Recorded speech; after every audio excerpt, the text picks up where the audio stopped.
না টাইগার, থামো। তোমাকে কাউকে কিছু প্রমাণ করার দরকার নেই।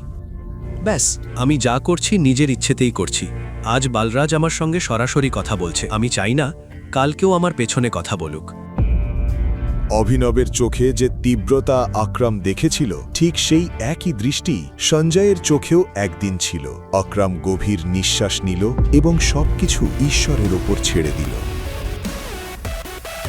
প্রায় 1 ঘন্টা পরে বলরাজ তার ব্যক্তিগত আরিনাতে অভিনব আর আকরামকে নিয়ে পৌঁছাল। এটাই সেই আরিনা যেখানে বলরাজ প্রায়ই লড়াই করত।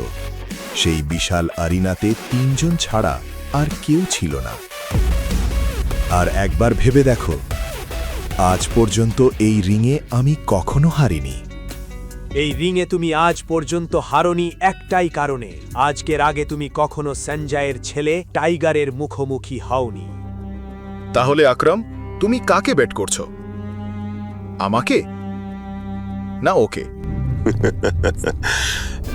বোকার মতো কথা বলো না। টাইগার যখন সামনে দাঁড়িয়ে আছে তখন অন্য কারোর উপর বেট করা কি সম্ভব? ভালো করে ভেবে নাও, তুমি এটা নিয়ে তিক্তভাবে অনুতাপ করবে। তুমি আর মুখ দেখাতে পারবে না। ফাইট শুরু করা যাক। অভিনব মাথা থেকে পা পর্যন্ত বালরাজকে দেখল। বালরাজ ছিল ভারী গড়নের, আর অভিনব ঠিক সেই ভারী দিকটাকেই আক্রমণ করার পরিকল্পনা করেছিল। ফাইট শুরু হল। বালরাজ যখন প্রথম পাঞ্চটা অভিনবের দিকে ছুঁড়ে মারল, অভিনব মুহূর্তের জন্য হতবম্ব হয়ে গেল।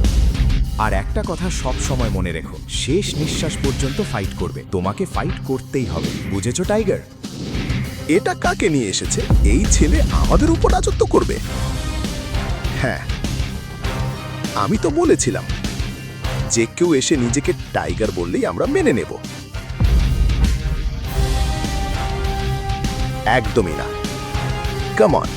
বলরাজের পাঞ্চটা অভিনবের নাক ভেঙে দেওয়ার মতো ছিল, কিন্তু তার আগেই অভিনব নিজের নিয়ন্ত্রণ ফিরে পেল এবং ঝুঁকে পড়ল। বলরাজের পাঞ্চটা ফাঁকা বাতাসে লাগলো, আর সে ঘুরে অভিনবের দিকে তাকালো। এবার অভিনব পুরোপুরি সিরিয়াস। ছোটবেলা থেকে তার বাবা সঞ্জয় যেভাবে তাকে ফাইট শিখিয়েছিলেন সব মনে পড়ে গেল। এবার বলরাজ রেগে গেল। সে আবার অভিনবের দিকে ঝাঁপিয়ে পড়ল, কিন্তু অভিনব ঝুঁকে পড়ে বলরাজের পায়ে লাথি মারল। বলরাজ নিজেকে সামলাতে পারল না। হে বালরাজ, সারেন্ডার করে দাও। নিজের রেকর্ড নষ্ট করছো কেন? বাইরে আমি কাউকে বলবো না যে তুমি টাইগারের কাছে হেরেছো। বলরাজ একের পর এক পাঞ্চ মারতে শুরু করলো অভিনবের দিকে। অভিনব সব আঘাত থেকে নিজেকে বাঁচালো।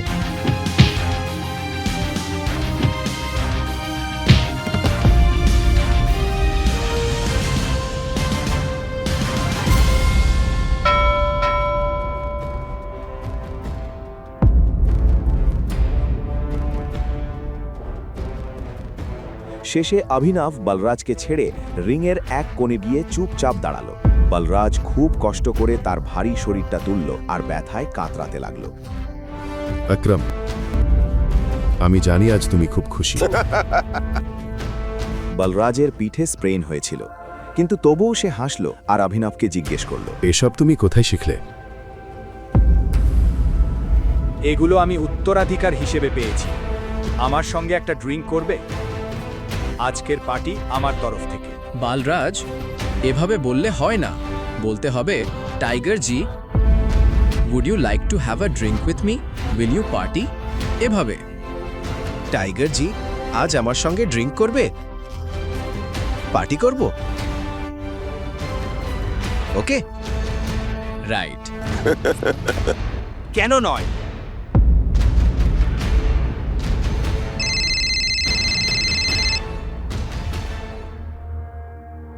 অনন্যা, শোনো, আমার বাবা মা এসে গেছেন। যা কিছু হয়েছে সব তারা জানেন। তারা তোমার সঙ্গে দেখা করতে চান। এক্ষুনি বাড়ি চলে আসো। কি এক্ষুনি? হ্যাঁ, এত অবাক হওয়ার দরকার নেই। এবার তুমি তোমার কাজের ফল ভোগ করো। বাই দ্য ওয়ে, আকরাম, আকরাম, বলরাজ, আমি এখন তোমাদের সঙ্গে যেতে পারবো না। আমাকে বাড়ি পৌঁছাতে হবে। আমার ইনলজ হাউস। ইনলস? তুমি কবে বিয়ে করলে?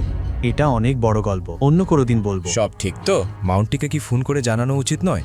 না বালরাজ, আপাতত ওর আসল পরিচয় কাউকেই জানানো উচিত নয়। কেউ যেন না জানে যে টাইগার ফিরে এসছে, ঠিক আছে? মাউন্টি যা করছে ওকে সেটাই করতে দাও। আমি তাহলে যাচ্ছি। আর আকরাম, মনে আছে তো আমার জন্য ওই নতুন জবের কথা? চিন্তা করো না, তোমার কাজ হয়ে যাবে। এটা শুনে অভিনব আকরাম আর বলরাজের সঙ্গে হাত মিলিয়ে বাইরে বেরিয়ে গেল। যাওয়ার জন্য সে আগেই একটা ক্যাব বুক করেছিল। টাইগার, এটা নাও। এটা সেই একই লিকার যেটা আমরা হোটেলে খেয়েছিলাম। এটা তোমার ইনলসদের দিয়ে দিও। ওদের গত 7 পুরুষেও কেউ এমন জিনিসের স্বাদ পায়নি। এই সব কিছুর জন্য ধন্যবাদ আকরাম, আর তোমাকেও ধন্যবাদ ফিরে এসে আমাদের আশা বাঁচিয়ে রাখার জন্য।